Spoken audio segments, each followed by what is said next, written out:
Tito Vic and Joey are thankful over the Intellectual Property Office's decision to cancel Tape Incorporated's Eat Bulaga trademark. The iconic trio held a media conference before their noontime show EAT to share their thoughts on their recent victory. Watch this. We thank the Lord our God for being with us throughout this ordeal. Indeed, the truth will always prevail. Yesterday, the Intellectual Property Office, Bureau of Legal Affairs, decided that we, Tito, Vic, and Joey, are the rightful owners and originators of the trademarks Eat Bulaga and EB. Thus, we, TVJ, have the exclusive and absolute right. Tape Incorporated should not be allowed to profit from the business reputation built by TVJ. For how many decades, TVJ garnered goodwill over the Eat Bulaga brand, and the general public even said that TVJ is Eat Bulaga and Eat Bulaga is TVJ.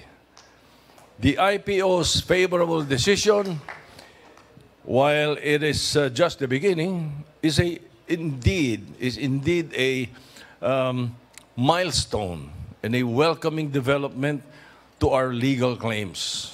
Abot ang pasasalamat ko sa Panginoon Diyos sapagkat yun yung matagal na naming ipinaglalaban at pinagdarasal eh. Kasabay nung lindol nung nalaman ko eh. Hapon na po? Hapon nyo na po nalaman? Or... Oo. Kasi hindi ko siya nga pala.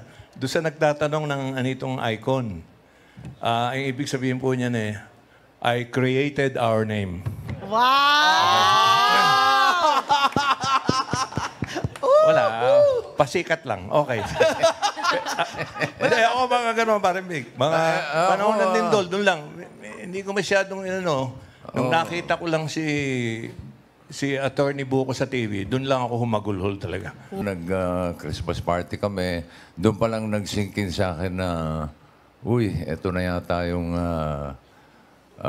kung saan kami dinadala ng tadhana at mukhang mabait naman ang tadhana sa aming tatlo at sa lahat ng Damarcads. Kaya laking pasasalamat. Sila ang nag-decide na huwag gamitin dahil nirespeto nila yung batas. Nirespeto nila yung registration na ginawa ng tape. Bagamat sa opinion namin, mali yun. Hindi tamang niregister nila. Nirespeto nila yung proseso. O, sabi ng TVJ, sige, tayo ang mag-adjust. Kaya hindi nila ginamit yung title. Ngayon, lumabas yung desisyon. Nagsasabi na ang creator, ang may gawa, ang may likha, ang may karapatan, TVJ. Sana inaasahan naman namin, respetuhin din naman nila yung desisyon. Diba? Na habang nag-aapila sila, huwag nang gamitin bilang respeto. Dahil nirespeto ng TVJ yung batas, yung proseso, we can only expect that they will do the same. Merong pinaka-importanting salita ngayon kesa sa vindicated. Ano yun? Respeto. Oh. Yan ang pinaka-mabigat para sa akin ngayon.